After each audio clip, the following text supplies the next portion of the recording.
We're doing a podcast with these guys, so we're gonna go do that. Hello. I love Hi, that. everybody. That color is so good. All right, so But we're gonna congratulations keep for pushing. everything. Congratulations, everybody. And then we'll see We over talk here about it and all we're the time. talking. We talk about it as We're talking. an editing accomplishment of a new language. That's what we're pushing. Yay! That was kind of the perfect way to meet you guys, I think, by being around a whole room full or lobby full of filmmakers, because you knew every single person. Well, they were all the same group. That was an easy one. Well, but then there was Courtney Sistine before that. Oh, right. Yeah, it was this whole group. That group was. So that's the group of the team from The Perfect Neighbor, who are incredible. Obviously, you know, Guido, Lisa, and Ikan. They're just wonderful in the film we love. We saw here last year, like you guys. And we're just so excited for them. And they also have a short that's nominated. busy people. Yeah. Are you involved? No. No. Okay. You're just We're just friends and you're just fans. excited for your friends. Yeah, exactly. That is a perfect encapsulation of how I feel the documentary community functions, which is like On a good day. on a good. There are competitive people too.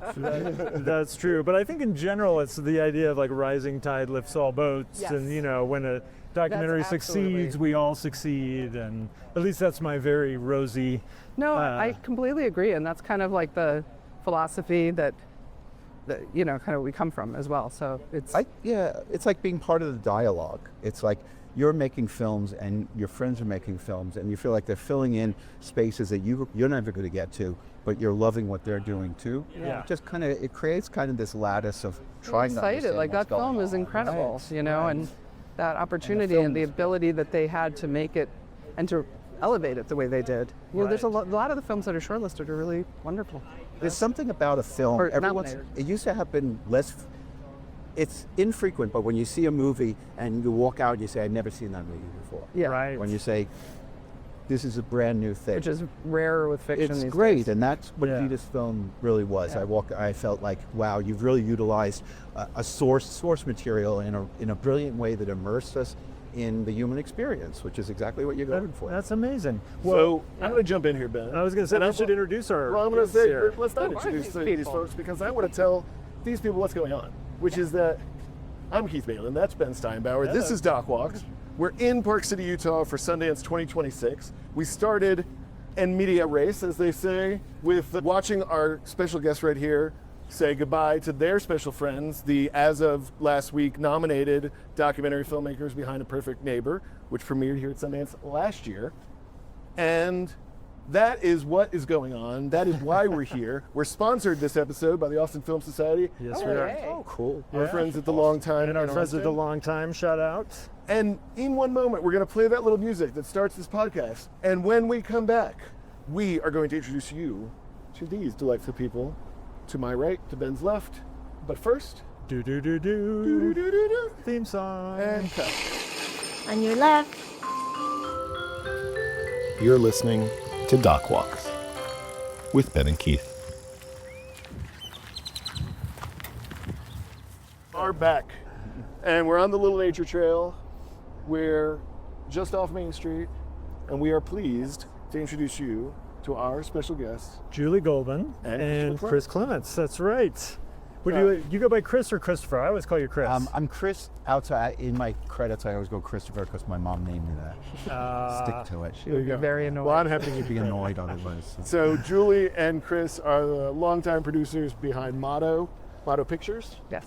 And When people ask me about you, Julie and Chris, I always say, well, you know Motto, and I swear 9 out of 10 people who know anything about the doc community go, oh yeah, of course, Motto Pictures, because I feel like you guys are synonymous with quality films that are able to get funding and then distribution. So could you just give the us goal. could you just give us like a greatest hits, like how about like look, before we jump into the great hits, we have to take 1 second to acknowledge. great. oh yes. whoa, Yeah. amazing. What we're seeing here for people, you know, we mentioned before that this is a video podcast for people who choose to watch it, but a big portion of our audience is also listening.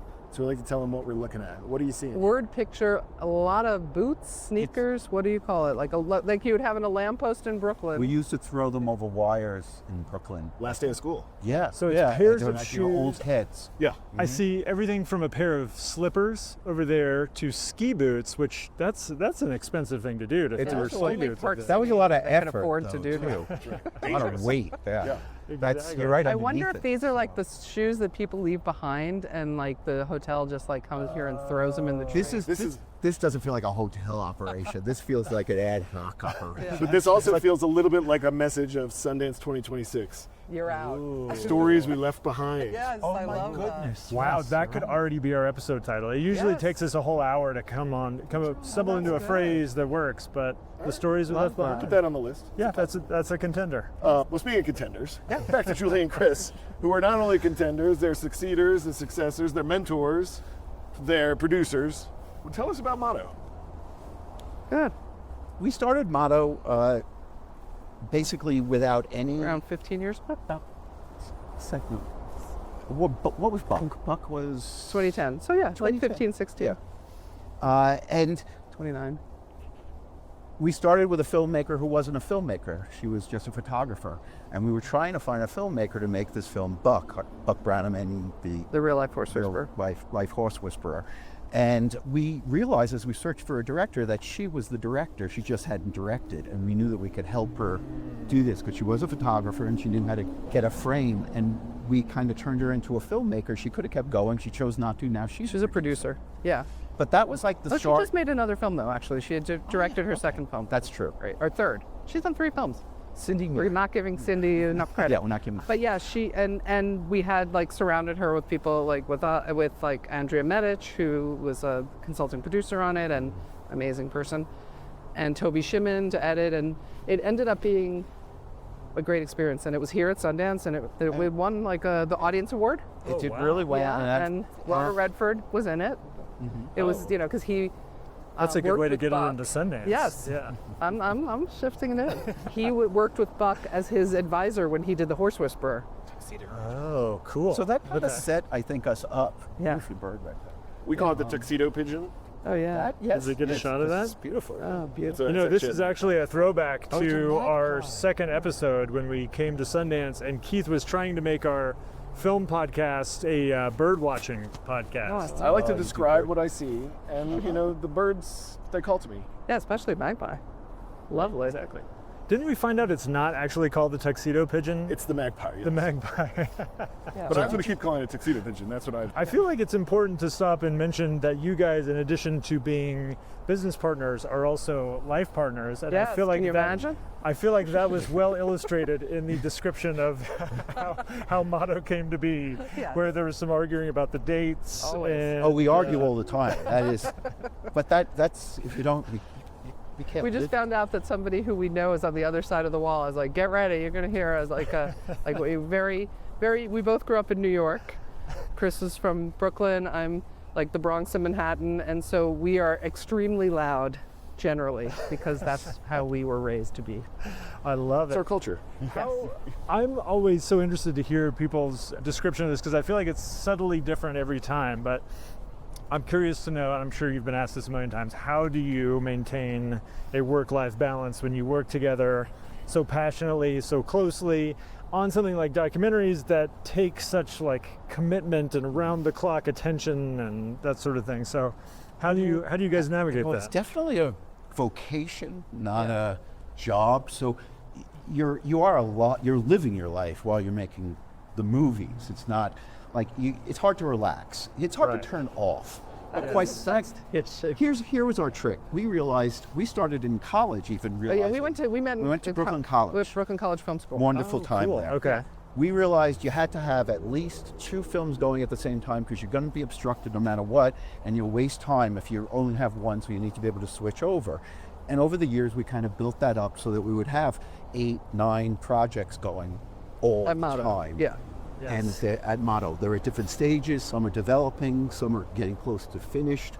And what that does, I think, what it keeps the balance in, so we're always doing all of it. Sometimes we're in the middle, sometimes we're mixing, sometimes we're just, I love to do decks because the Yeah. decks get you into the mindset of the themes and the ideas that are going to inform the whole thing. Right. And it's something you can go back to when you lose yourself while you're shooting. That's really interesting because we're working together on a project, and one thing that I recognized right off the bat, one of our first calls, you rescheduled because you were on set, and I thought that was so interesting because my understanding of how you guys work was that you were more, helping to get financing Oh, and that's so distribution. Yeah, and no, the fact that you guys were like in the weeds and on set was really We're cool. very much of like that creative producers, the idea of creative producers or even creative executive producers.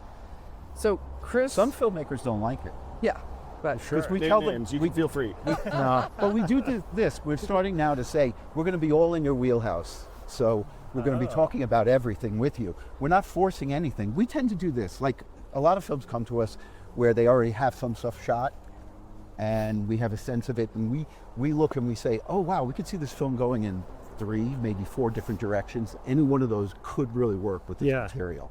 And then we get into a dialogue, and if the filmmaker is kind of going in the similar direction, we realize, okay, this is something where we can really work together. Yeah, If they have an agenda that seems to supersede what the material promises, we back away because we realize, oh, it's going to be a tug of war. They're going to keep trying to wedge in things that I don't know that they accomplished right. in the shooting, and I don't know that they could get, perhaps. Yeah. I mean, we're very involved with like, you know, sometimes we don't go to shoots because we want to have a shoot that's like the tiniest footprint possible, as we all know with documentaries, because you have a sensitive situation or you, for whatever reason, you want that. But what we've started to do, which is to have a setup with Zoom, so we're actually, even if we're not at the shoot, we're watching it, and we can like, in between when we're taking breaks, when they're taking a break or resetting, we can have a conversation with the director and talk about what's going on. That's such a great idea. Even live, we send notes sometimes through, like, we'll have Kendall or one of our colleagues from Mata will be there, and we'll send them so that while they have the person there, they'll have said something, but the director may not have thought, oh, this is a good follow-up question. I'll take us, you're not. And so one of us will write that and say, flip this to the I director. love that because we did that we were shooting at the height of COVID, but we made a Kid Rock documentary with Danny McBride as the executive producer. Long story, never came out for lots of reasons. First of all, it was Kid Rock. That's reason number 1. Yes. 1, 2, and 3, really. But it was often very funny because the people we were interviewing just had these wild stories. And we got to the point where we were interviewing his bandmates, and we would have the editor who was editing the movie listening to the interviews as we were going. That's really and smart. It was so helpful because he would do exactly what you just said, Chris, where if there was a funny line and I would miss a follow-up joke, he would be like, get him to prompt him with this. And then we would often get like the button or like a little laugh out loud moment from that. And I had never done that before, and it was super helpful. It's like brain share because you're out there, you're the point talking to the person. You can't be completely You're immersed. You're immersed in that. So if we're all kind of clear on what the objective is, we can all bring kind of all of our sensibilities to it. Yeah. And the most of the filmmakers we work with are really, really amenable to it. Yeah. We find different ways to communicate so as not to muss up there. Everyone has a different process, but we find a way to make sure that we can communicate. That's I really had to cool. put a number on it. How many projects are living in your brain at a moment, in post, in production, in development, pitches that you've heard that you're considering? 8 to 10. 8 to 10 is a fair assessment. And I will say that this is also something that is really helpful. When you do have a problem with one film, you stop and you say, I don't have the solution for this. But you have all these others that you have to work on, so you shift over. Right. And when you shift over, it changes your objective, your mission is totally different. Sure. And that's when it frees up. When you finish what you were doing for the other project, you'll wake up the next morning and there will probably be a solution of some sort there. Yes. I just find that the parallel action is really our best friend in really managing the both.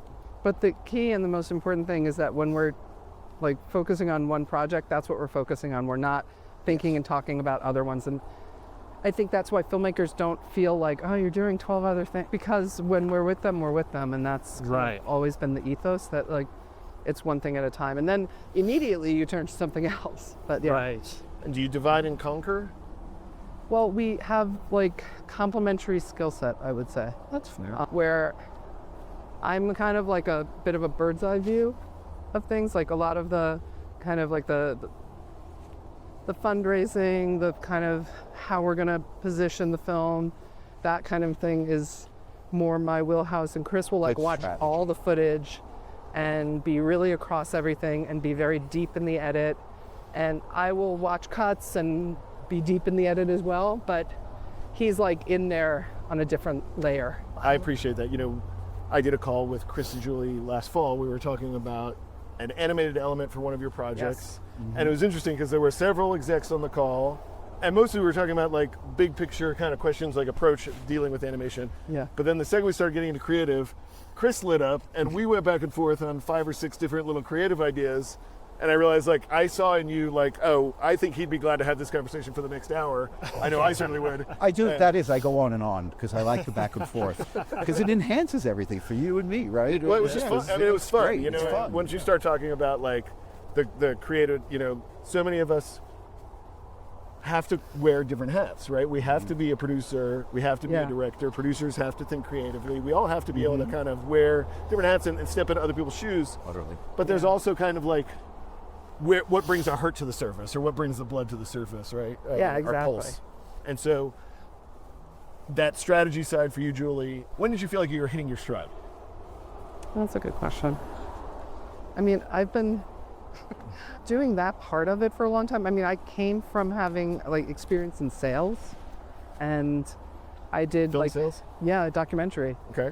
and international. college? Yeah, while we were in college, I worked for like first run features at Gris Films. Oh, no way. And I That's did cool. like domestic sales to like the non-theatrical and that market, but then I did international sales and co-productions, and so that kind of always had switched my brain into that gear. Sure. So it's kind of a weird background, but it really works. Oh, it's so that's helpful. Rare knowledge, Yes. you know, for on our side of things, like anybody who's got a key into that world. I mean, there's still people so many years ago who I will see like from Arte or whatever, and they're still there. I'm like, oh my God, they got a life. Julie used to memorize all the phone numbers for like all the different people she sold to, and so you knew all the prefix numbers for every Back state. when you had to do that. yeah. Oh, wow.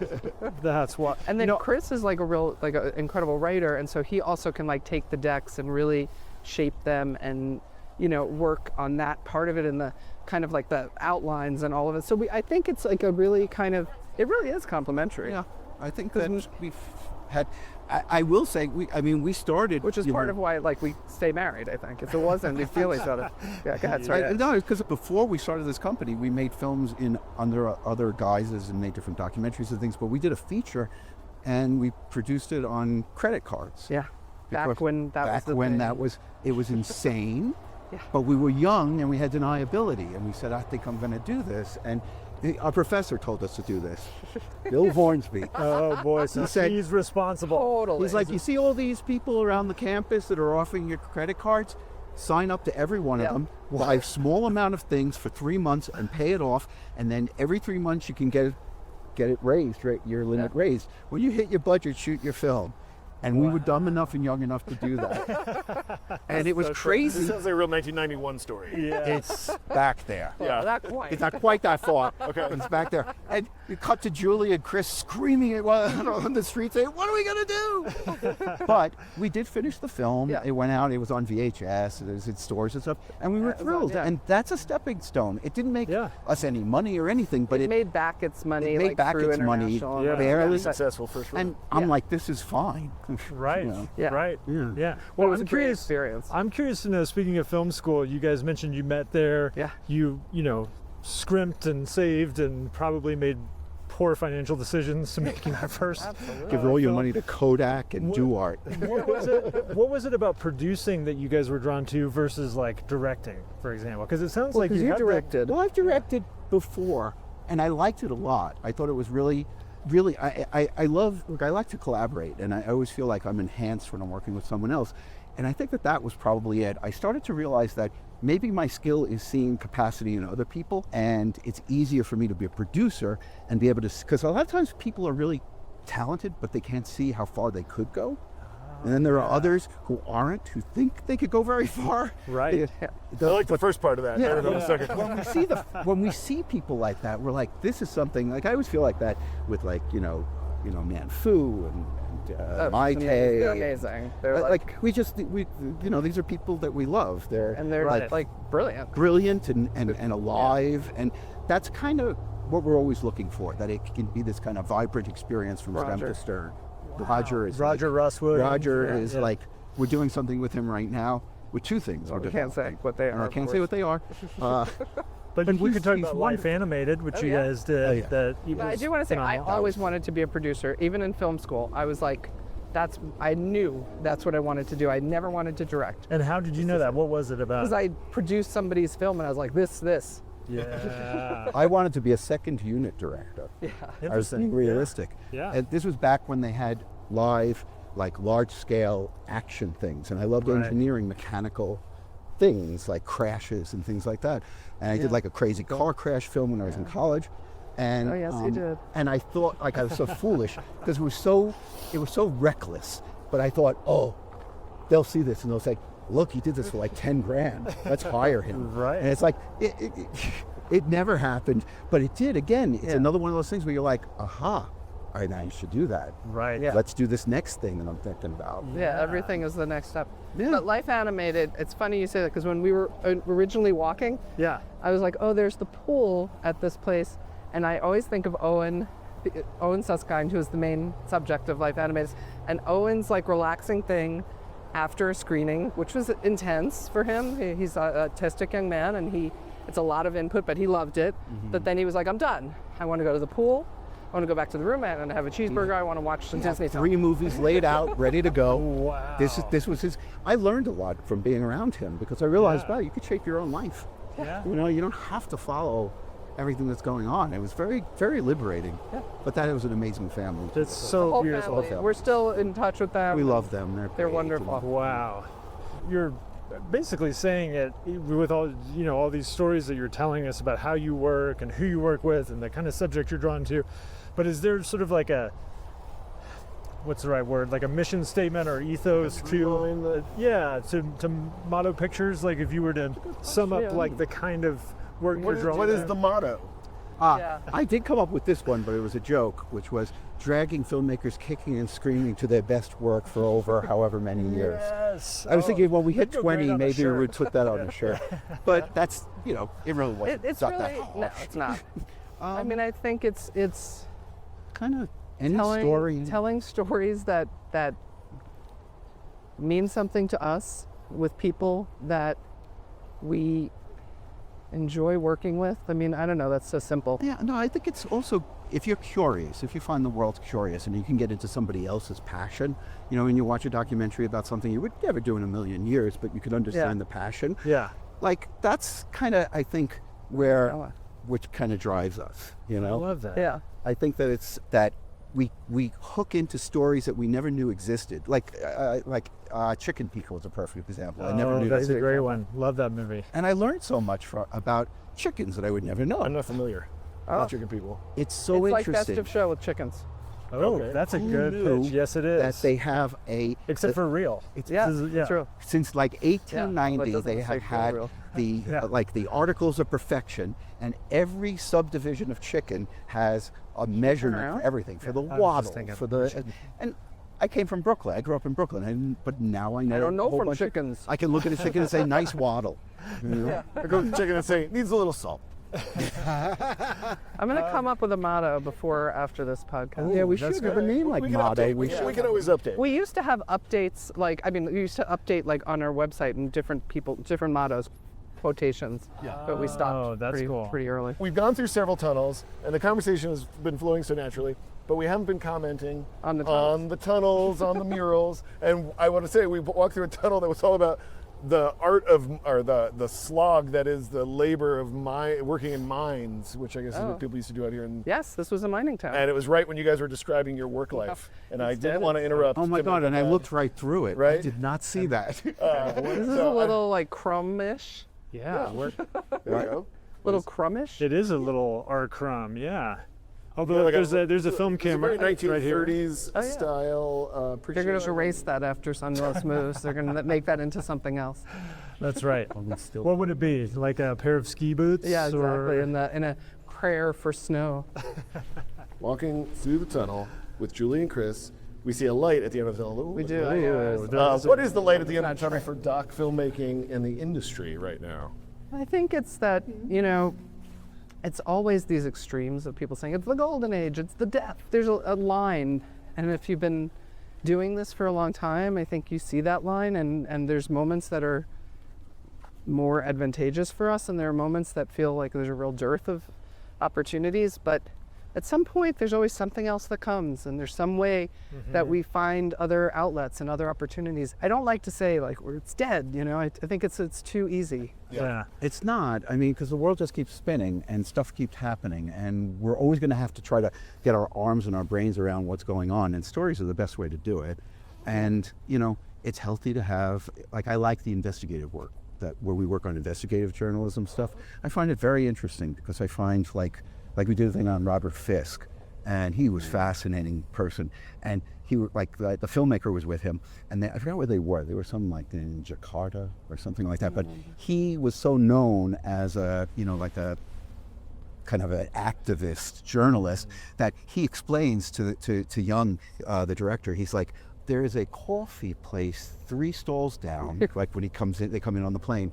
Hang out there. I'll be there in about 3-4 hours, because he knew that they would take him in, because he's always taken in, and they went through everything he had, and they thought it's hard drive, and they're copying everything, and then he just comes back out. It's like it's the price of doing business for him. And so you meet these people, and you get to know that people operate. Robert Fisk. It's like such a weird life in that way. You have this kind of strange series of people that you find and connect with, and sometimes stay in touch with. Well, it sounds like, in the case of the Life Animated folks, Oh, in a lot of the cases, we're still in touch with people. Yeah. Well, let's go back to that transition moment when you were going from, Julie, you were going from being in sales. Yeah. Chris, you were scratching creative itches, trying for second unit directing and some writing. And where did your partnership as producers kind of congeal after you made that credit card film? Is Motto the next chapter, or where do you guys go from there? I think we were still with our Central Films thing, which was and we made a film on the X-Files under that. The fans of the X-Files. The fans of the X-Files up in the 90s. And this was actually one of the first times the internet affected a show where it was like... Kept it alive. Originally, Very it was a big interesting, and that was like one of the early investigative. And it was a co-director thing. I co-directed with another director, with Maria Bowen. Who went to school with her. Went to school with as well. And Julie produced. And I think that's when, right after that, I think we shifted. I made a short animation. And I had a job to make money, which turned out to be okay at Wellspring. Well, we had insurance. Yeah. That is okay. Which is that like, helps. Wellspring spawned a lot of people that, like, you know, that are great, like Marie Therese and Ryan Werner and Oh, that's cool. Julia Pachetti. Good people. Awesome. Yeah, So wow. good. Yeah, it's like a doc filmmaker factory. It was Richard Lorber's company. Oh, okay. Yeah, great. Yeah. How cool. Well, I'm curious to know why documentary and not, you mentioned shooting second unit for action films. Like, you know, I think documentary, I've described it as, to use a football analogy, documentarians are like the offensive linemen of the entertainment industry, meaning often overlooked, unrecognized, but central to sort of the heart and soul of the endeavor. So I just wonder what it is about documentary that keeps you guys coming back, that you've wanted to devote Well, the question is, do you agree? Because I don't know that I agree with that analogy. You brought that up several times, this O-lineman. Yeah. I wonder if they agree. I'm not good with the football analogy, so you go. Well, I get the linemen, because without them it wouldn't even be a game. Well, meaning the quarterback gets the credit, right? Like you know, the linemen are not the stars, but they're integral. But that's the same with like directors and producers in fiction. Yeah. Like we have friends who are Here's a great tricky thing. I think fiction we're producers. more like the defensive coach instead of the lineman in particular, because I think we have more to do, like those guys are the wall, but I think we also have the, like, you know, all the coverage people and everything. We talk about the strategy. And it goes back to that thing when you see capacity, where you say, I know you can get here. Right. Oh, okay. Yeah. I'll show you I didn't think how. you were going to be talking in depthly about football. Well, and I want to say, I wasn't looking to stretch the metaphor anywhere, but I like what Chris is saying about defense, because the reality is, like, I'm going to make a dumb statement that I think the nonfiction side of the business is the defense, and the fiction side is the offense. Wow. And so people pay attention to the score, and the quarterback and the receivers and the running backs are the stars of the show. But championships are won on defense. Defense not only has to have a strategy, but it has to be able to react to the moment. Yes, that's it. Exactly. And I think that's what documentary is. It's all about reaction. Yes, utterly. there are so many times where we go in with a thesis and we get in a certain distance and we're like, oh, we were wrong. Yeah. And then you either retool it or you back away, and Yes. we backed away from something once after a while because we realized the thesis doesn't work, Yeah. and the filmmakers were not so certain that they thought they could go on. There and should be a stepped name away. for that thing that we talk about a lot with, and we're always talking to nonfiction creators. And we always talk about nobody knows the third act when they get started, and if they do, they're a fool because it's not where it's going to end up. If it does end up there, they didn't make a very good film. Exactly. But that moment of recognition, when you've got to pivot, when you come to recognize, and I don't mean like the early moment was it the Capturing the Freedmen's moment where you set out to make a movie about clowns, but you pitched the other movie, right? But more the moment that every good doc kind of goes through, where you thought it was about this, but you realized it was about that. Oh, utterly. Yes. I love that, though. That's a magic moment. It's like sprung on you. Yeah. You've built this whole infrastructure, and you didn't even realize it. And then And if it's you step unfolding into in it, front of you, and if you're open to it, you're going to see that okay, wait a minute, this is really an opportunity, and we have to be we always say, and you have to be fluid with it. Yeah. What were you gonna say? yeah, exactly. What you're saying, like, don't be afraid of making the film you shot, Yeah. because it might not be the thing you intended, but the one you shot frequently is better. Is better. Yeah. Yes, and that's what keeps me coming back to documentary, because I feel like it's this sort of life lesson in a way, where it's like you head in a direction with the best of intentions, and what happens is often better than you could have predicted. Yeah. But you have to stay open and improvise. I think you have to get really comfortable with being in doubt. Yeah. I think that's your best friend. If you're certain, you're almost certainly driving along a line somebody else has already driven along. Right. And that's where the certainty is coming from. Yeah. So if you're uncertain, but it's resonating with you, that's a sign that you may be finding something new. Right. I'll tell you where we're finding a space in fiction is in the kind of our films have been remade essentially. Oh, And interesting. the documentary is the IP. So Interesting. we did a short with Roger that was like for New Yorker Presents, and Yeah. then he optioned the person's life story, Saul, and then we made Cassandra, which was Cool. his feature directing debut with Gael Garcia Bernal. Right. Yeah. Brilliant experience. Yeah, great And experience. then- Mole Agent. And The Mole Agent has become the series A Man on the Inside. Right. We became friendly with one of the producers, Morgan Sackett. Yeah, and we just hung out. He's like a showrunner who's an executive producer on everything. He's amazing. And so we just started to we would invite each other to things or share links. And we sent him The Mole Agent just because we thought he'd like it. And then he called and he was like, I love this. This is a remake.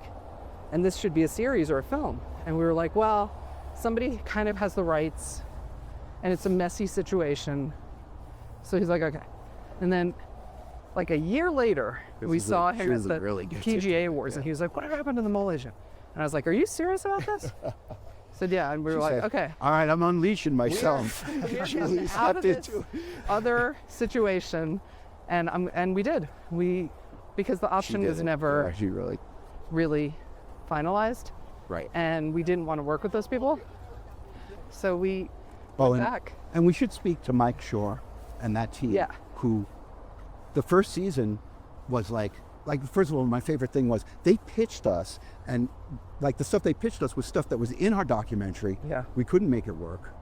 We took it out. They intuited that stuff exists. Yeah. Oh, And no wrote way. The world of stuff this for story. it. Yes. That's so And I was cool. like, this is They're like on the right mind. And and they really cared about the documentary. so It was respectful and so like nice, so wonderful about the documentary. And they so respected Maite and us and Marcella, who produced it. And What we a great experience. we went to the set. We've gone to the set for both seasons, and we see every script, we see every cut. Wow. Wow. I love this because I'm a huge baseball fan. Yeah. And I'm also a fan of Mike Shore. And I just found out he does a baseball podcast. Yes, he With a does. very famous baseball writer. And Who's your have friend? Ken Levine? No, it's Joe Posnowski. Okay. He wrote the Baseball 100. But how he finds time to make all his work know. and to do a baseball podcast and know everything about professional sports blows my mind. He's such a brilliant guy, but he's also I could imagine how he does that because I can too. you could see him compartmentalizing into all of these things and being able to develop a new show and work on this and figure it out in a really tender and respectful way. Yeah, Every step of the way they were. absolutely. He was working on something when we were talking to him about this. It had something to do with baseball. But Yeah. I'm sure he's going to do it at some point because it's a really good idea. But we were just talking about this actually. Good ideas can't, like, we've had so many different friends who had like things that were just like going gangbusters. You're like, this is an amazing story. And you're like, can you get it out there?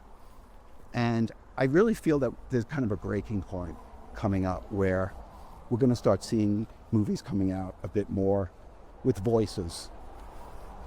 What do you mean? Like even the short that we have here with Alexandra. We have Kind of refuge. some kind of refuge. This is a short doc that's playing Let's hear it. at Yeah, the festival. Sundance. Okay. The objectives are shifting in a way that I think that the stories are going to be more embraced. And I think whenever we get past, like, I have a theory about AI and why it's going to fail. Ooh, let's hear it. AI doesn't understand doubt. Doubt is the basis of everything we do. Everything that's like you're trying to say something that you're passionate about right now, and it's alive. All it's ever going to do is tell us old passion. And so it's a great mimic, but it's dangerous to think that it will ever come up with something that breathes Right. the way something that a human makes. Yes. Speaking of breathing like Yeah. humans, can we go breathe our way into those bells? I need to go. You guys comfortable trogging across this? I just think it's been oversold to us, and I think that when that clears, when the fog clears, Yes. we're going to realize we're going to need all the artists. This will be a tool for us. We're using it in animation, and it's brilliant. Right. But you don't leave it up to the AI. No. You tell the AI what to do. Yeah. And I think that's what we're going to be doing. I hope so. I mean, that's the way that we're using it now, right? I mean, it's a supplemental tool, and it's pretty amazing as that. Utterly, it's a great tool, but looks like this is an industry that has oversold what it's been selling us forever. This is a pretty wild concert Drew is putting on for us. I'm not going to be a professional bell player. But this is just something that plays into like the sad Park City of 2027 narrative. The shoes hanging, the sad bells, bunch of things. We're doing a baseball film now. Oh, you are? Yeah, about Joe it's Torre. very interesting. About Joe Torre? Yeah. Oh, Yeah. amazing. What a lovely He's guy. really cool. He really was. His story about winning the World Series. Oh, yeah. It's like brings me to tears every time I hear it. It's so And incredible. he's such a that's a guy who's a mensch too. Yeah. Oh my goodness. Yeah, he's amazing. Here, Chris, go for it. I'm not musically inclined, I found out. there it is. All right, these are hanging sculptures. These are like found wood musical And found metal. concert opportunities, spontaneous creativity unfolding under the blue sky here. Have you been to this before? No, I mean, I it think is. so. I think we just discovered it here. I didn't even know about this path until this trip. Yeah, isn't this Weird. fantastic? Yeah. That one's pretty good. Oh, that's good. I love this thing. Yeah, what is that? That looks like Does it that. say made- Old industrial stuff. For sure. And look, it says Milwaukee. Milwaukee, Wisconsin, Yeah. up in the corner. Made by William Plano, or something like that. It's called Warfield. Warfield. I introduce you to Warfield. I give It's you. a sound garden. Well, that's This the name. hour. Oh, it says it right I there. love that band. It's a sound machine, but we're not in Miami. Exactly. This, this is like Whoa. it's like a little mini Storm King. Yeah. Yes. Yes. Except I don't think you can play the Well, they don't like it when sculptures. you just go No, they bang don't on their like sculptures. things But and you hit them. do it anyway. Yeah. Don't. How can you resist? Art. Okay, we've been doing a great job of kind of bouncing through both history and philosophy. Yes. And I think this is a wonderful conversation. I want to get to the birth of motto, Yeah. the modern version of motto, and the growth of motto. Because I know every time I've been on a call with you guys, it's not just the two of you sitting on the end of your bed No. working in the back of a studio apartment. No. This is a large operation that juggles a lot of different things. A lot of filmmakers endeavor to get in front of you. And I think the more they understand kind of what you, where you started, where you're going, what you're who you are, they can figure out maybe what you're looking for and I mean, slide into your DMs. Looking for something new. a new way to look at things, a new way to see the world. It's A story that hasn't been told a before. story that hasn't been told before. That's great. I remember talking to you about your film with the letters. I was Yep. like, that's such an original idea. And also you had this like wealth of material that was like nobody had ever seen before. Yeah. There's things like that. We have a project right now where they've been seen, but it's like the idea of kind of reading material that people haven't really been familiar with. And that's going to be like a component of it. It's exciting. Well, so how did you get to, how did the beginning of Motto turn into who you are now? We never reflect on this stuff. We're just like going 1,000 miles. There's a Tory quote that he says, if you stop to look at what you're doing, you're not doing it anymore. And I know that that's really simple, but I thought I always thought, I was like, I agree with that. I think that you just keep going and you feel good. I do feel this. I feel like when the film is done, when we walk out after the like it's we EQ'd and everything, I do feel like, and it should be okay on its own. I will say, okay, have to so do but like anything to the else. question that you asked, because we are like seem to be side. Oh, I'm sorry. No, that's quite all right. There's no wrong answers, although I do want to fold the notes. So we started with Buck, as Chris said. Yeah. So that was like the beginning, and we just kind of took off from there. It was like kind of a wonderful ethos to work with. As Chris mentioned, like it was somebody who was an emerging filmmaker, and that was something we did a lot of at the beginning, work with new filmmakers. That's fine. And that even like working with Roger, it was his first feature, you know, things like that. Everything that we did was like kind of building these relationships and these foundations with teams and filmmakers that were like excited to join this adventure as we were. So it went from pretty quickly, we started to develop and work on a lot of films in the early days. And it just kind of snowballed. Perfect timing. And, you know, you mentioned Life Animated, WEINER, those were the same year. No, those are the same year. Interesting. Yeah. Big year. Seems like they were. So it was a crazy year. That was a crazy. That is a crazy year. You managing both of those because they were two just different Oh, yeah. Oh, yeah. energies and There's a huge amount of anxiety a lot around of WEINER. anxiety about the effect. Yeah. Sure. And because the election was coming up. Yeah, there was Yeah. that was an intense experience. But, you know, to that end, the idea was like, okay, what if we get distribution before Sundance and we go in with like with cover, essentially. Right. And that And did that happen? did. Great. We took it out with Josh Braun at Submarine, and it went to Showtime and IFC Films. Cool. Two places that no longer are doing The no documentaries. Right. Well, going back to, I like what you said about how our industry is always in flux. Yeah. Richard Linklater has this great quote about AI where he basically said our industry has been dying since it was born. And that it's always, it's still progressing. Here we are, 100 plus years later, films are still vital and relevant. And so, as you guys...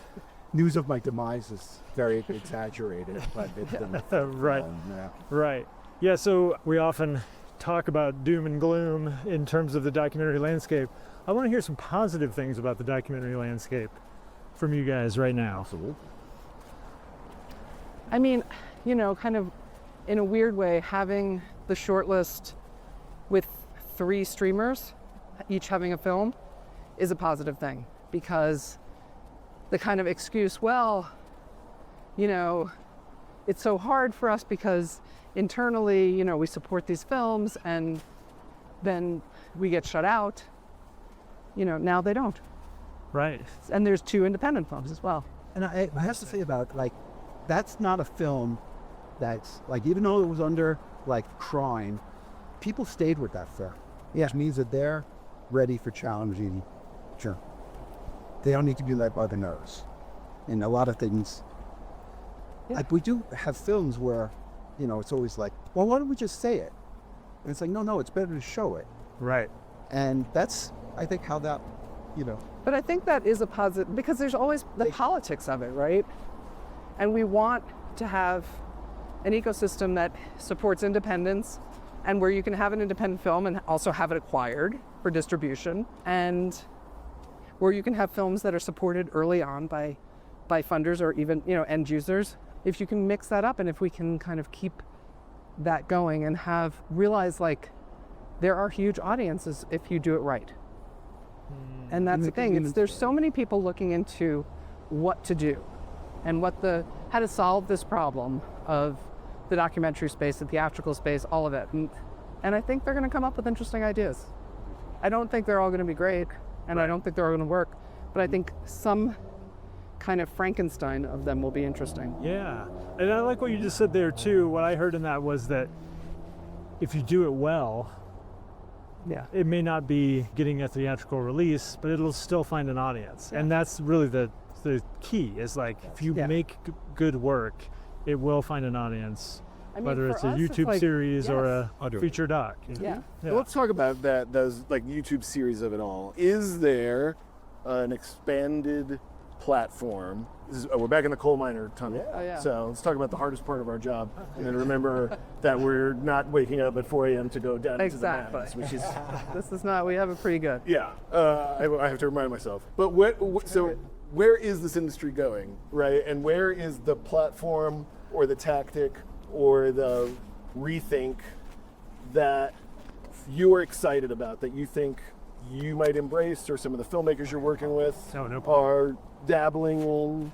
Yeah, I mean, I think YouTube is going to be, it's where it's going to go. I mean, there's kind of not much of a doubt that that's going to be a big play. And I don't know Is that okay? what that's going to mean in terms of like actual revenue streams. Thank you. And I think that's the thing that we have to figure out. But the audience is there, and we have to be able to like find a way, if we're going to do a 90-minute film, how do we then have that film in ways that can either entice people with like what's digestible to different audiences, to bring them in to then watch the whole film, or to parse the film, if it's that kind of film that can be done that way, into sections that they can watch and then keep watching serialized. Right. So I mean, I think we just have to be very open-minded right now, because it's a pivot point. Yeah. Well, and the numbers are staggering. Like when you talk about the amount of people watching YouTube versus watching literally anything else, including Netflix, it's just not even a contest. I mean, it's just, I wish I had the numbers at tip of my tongue, but it's startling. I mean, like, so many people are just consuming videos on YouTube. My biggest question is, are they watching full movies, or are they watching snippets and things? Because like that kind of metric would be really interesting if this were a platform that could be moved forward. I know that like I use YouTube to find obscure old movies that I missed when I was a kid, and and you can find them. Right. But like, so you can watch an entire movie there. So it has the capacity to do it. The question is if the culture can continue going the way it's going, which is clearly a working culture, and yet still be able to pull in longer form material that's made specifically for it. Right now they host what was made for other purposes. Right. So it'll be interesting if they could, I'm not sure how it would work.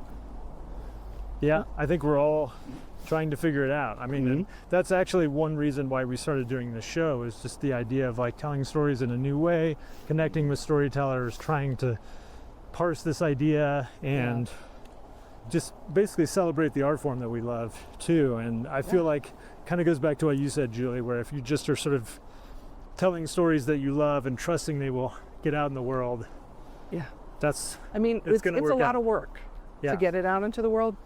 But if you have a group of people that are determined and use an experience and relationships, you will be able to find a place. It's been very rare that we haven't had a film, I don't know if ever, that didn't find a home in any way. I don't think any film we've done has never found a home. We've been fortunate enough to... But sometimes it takes a while. Oh, it takes, sometimes we're working on something that we're making a film that we're working on for 9 years. That has happened. So you didn't intend to do that. Find a home. But it better find a home. Sounds like you built a home. You need to build a home. But I mean, kind of to your point about motto and like, so we have a group of people that work there, and they're really committed. Yeah, and they're like, we kind of people come in as interns or as assistants, and then they become APs, researchers, co-producers, producers. Yeah. And we trust them. They're really yeah, good, and we all work. and they have we're all a little trained obsessive. in kind of like our ethos, the way that we work, in our kind of system that we have. And so we don't have any questions. Like, and if they go, Marissa went to A24 Yes. and Carolyn went to ESPN, or like as people move on. Marissa Torres? Yeah. Okay. I didn't know she started with you guys. Oh, yeah, for like 7 years. Okay. Yeah. Yeah. I know her She's through wonderful. A24 from Yeah. Calls on A24. Yeah. She's from Texas. Yes, that's Yeah. it. We had a lot That's of something that we do love. Yeah, she's from Austin. We, Yeah, we also she's great. have great interns. Like the interns themselves, like if they don't Suddenly you become see part them of in, Motto, like, an they're in assistant other somewhere, and then they're things, working right? on That's so cool. That's That's my so dream, cool. that I'll be Yeah. pitching to somebody who was an intern. Well, like like we shot the scene at the beginning. You guys know this is a small circle that we Oh, yeah. operate in, and It's the we all know tiniest each of other. worlds. Yeah. Yes. Well, we like to finish the episodes with what we call a speed round, which we often are not very speedy about, but Okay. consists of just I'm a couple excited. questions. We hope that this is a podcast that people who are just starting out in film can get a lot from. So what would your advice be to somebody who is making their first feature, let's say?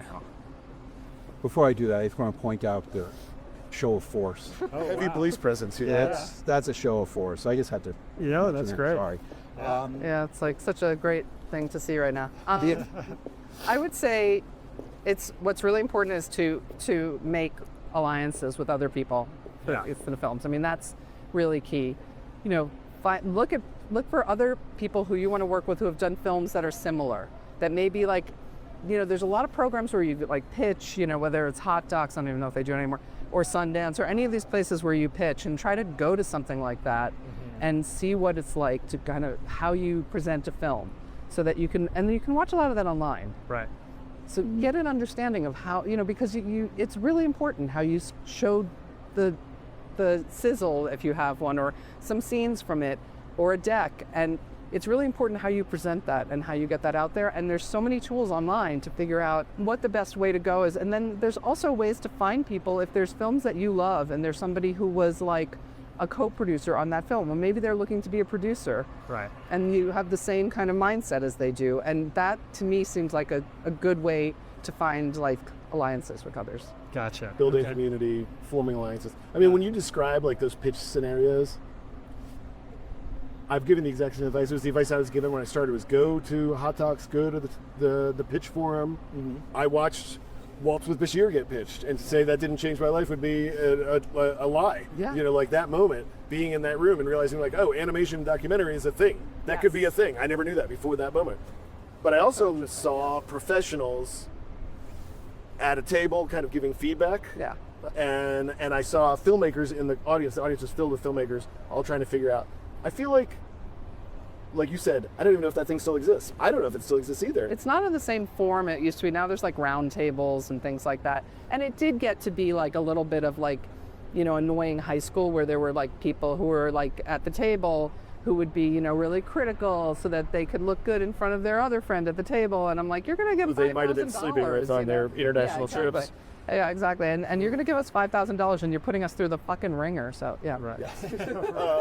But I would also say, to Julie's point, that the reason you're looking for other people is because you're testing your ideas. Like we all are in our own head and we like our ideas, but the people that you collaborate with are the people you trust, and you can show them your ideas unvarnished, which is the best way to assess whether they're working or not, and how to fix them if they're not working. And that to me is like always been really, really helpful. Yeah. Collaboration has always given great insight to correct things, to move in the direction you want. And the most important thing, don't get mad at the people who give you notes. Yeah. If they're telling you something you don't want to hear, So good. that's perfectly fine. Take it in. Why? Because they came up with that on their own independently, which means it's in your film. Yeah. And if you don't want that in your film, Right. they've just told you it's in your film, and you don't want to go to your premiere and have everybody see that. Right. And that's your best friend. Yeah, and Yeah. just say, okay, I'll think about it. You don't have to like. You don't have to commit. Yeah. And a lot of times what we do is we'll talk to somebody and we'll say, there's a deficiency here, but there's a thematic deficiency. There's something missing. But looking at the way you've told this story, we can see several different ways where you can set the audience so they understand when you get here they'll understand what that means. Right now, you haven't done it, Right. and so as a result, they're just going to breeze through that. And you think they're picking something up that's essential, Yeah. and they're not.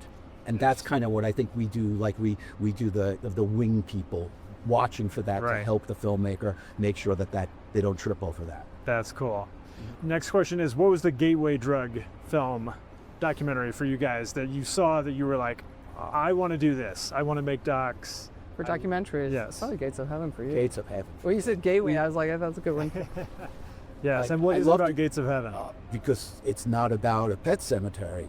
It's Yeah. about a family and desperation, living in that. Like, I loved American Family, if you know that Yeah. series. Yeah. Yes, sure. But Gates of Heaven, I think accomplished in one go. Like what American Family did, that was an American family, and the desperation and the loss. When the son is playing his guitar with his amplifier over the, I'm like, yeah. there are no words. You just need to Right. watch that, and you're there. Yeah. So Yeah. Beautiful. I That's would great. say it's Harlan County, USA. My mom took me to see it in the movies, and Yeah. she was at that time trying to organize a union at a place, and so it was it was an interesting moment to see it. Have you ever talked to Barbara about it? Oh yeah, of course. Yeah. I love Barbara. Yeah, no, I told her that absolutely. It's one of the most incredible things about this industry is we're inspired by great artists and great stories, and then if we're lucky enough, oh, thank you, Matt, Ben. If we're lucky enough to get a foot in the door, Yeah. you get to meet those great artists Exactly. and engage with those great stories from an entirely different angle. And maybe work with them. Yeah. Is there, Yeah. besides Barbara, is there anyone else? Barbara Koppel, of course, you're talking about, but Yeah. anyone else that kind of checks that box for you? Like if you worked with Errol, for No, we example. haven't worked with him. No, Yeah. no, I love his stuff. I mean, Steve James was. Steve James was he's really a good collaborator. We did had a wonderful Advocates, time. We did like Advocates with huge him. fans of Hoop Things, of Yeah. course, and so yeah, that was really special to work with him. Yeah. I mean, it's like meeting Fred Wiseman or meeting Al Maisels or Emily or Chris Hedges, like all of those people. Last question, which is, what can you not stop thinking about right now? And it doesn't have to be film related. Like, what is the thing that you are just waking up thinking about, falling asleep at night with rattling around in your head? What are you thinking about? I mean, we're pitching a film here, and so I've been thinking about that film a lot. And, you know, we've kind of had conversations at night and had conversations in the morning, so I think that that's been in my head a lot. You may have caught us on that track. Oh, yeah. Where you say that, because like we have the other 8 tracks, but we haven't actually looked at those and Yeah, for- we've been really so focused on that. because we but got in the general, team I to mean- hold it. They're holding. I mean, the world is like, you know, I don't know, this morning what we were talking about is like, what's the deal with that Barron Trump story? That's a weird one. Oh, Check I it didn't out. know it.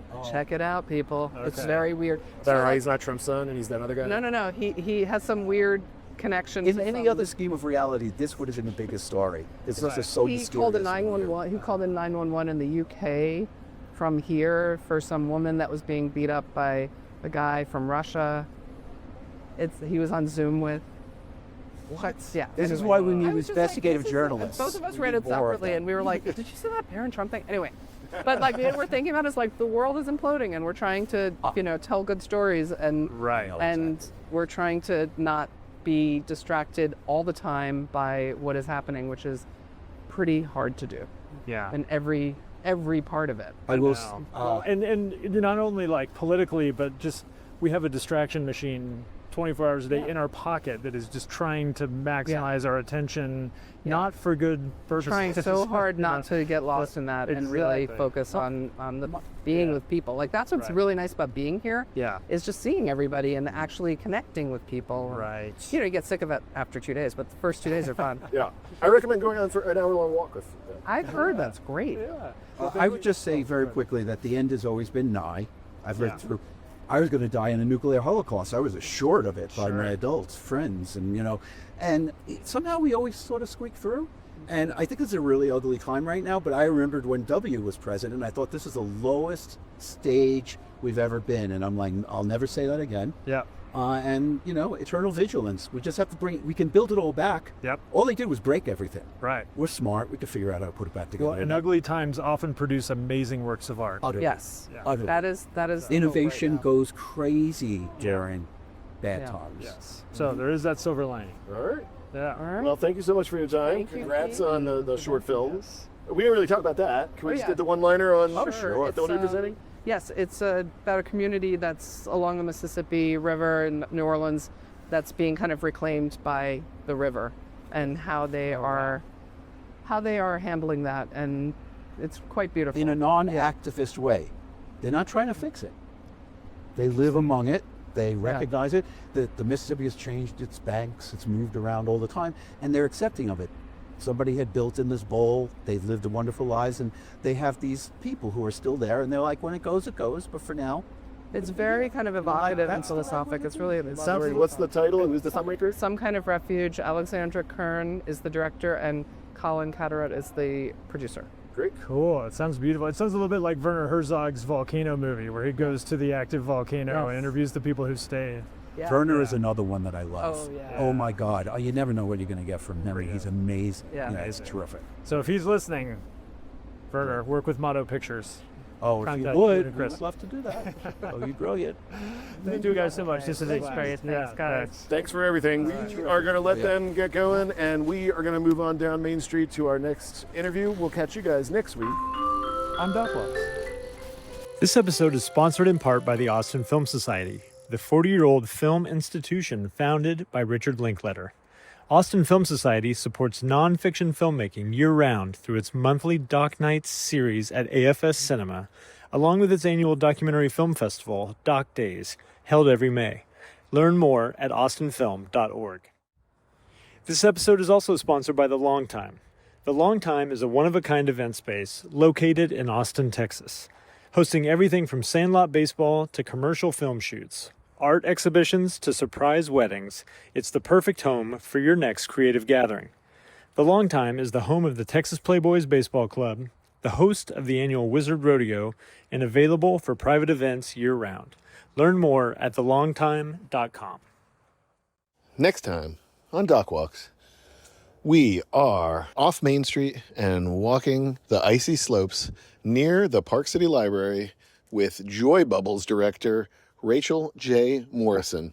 This is an exciting chance to dig into the life of an archival producer turned first-time documentary maker, to slip and slide your way around Park City, and to learn all about the secret life of phone freak Joy Bubbles. Next time on DocWalks.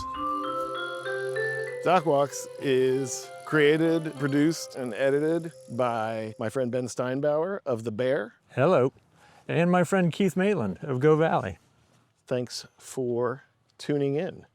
Follow us at DocWalks Pod on Instagram, X, and YouTube.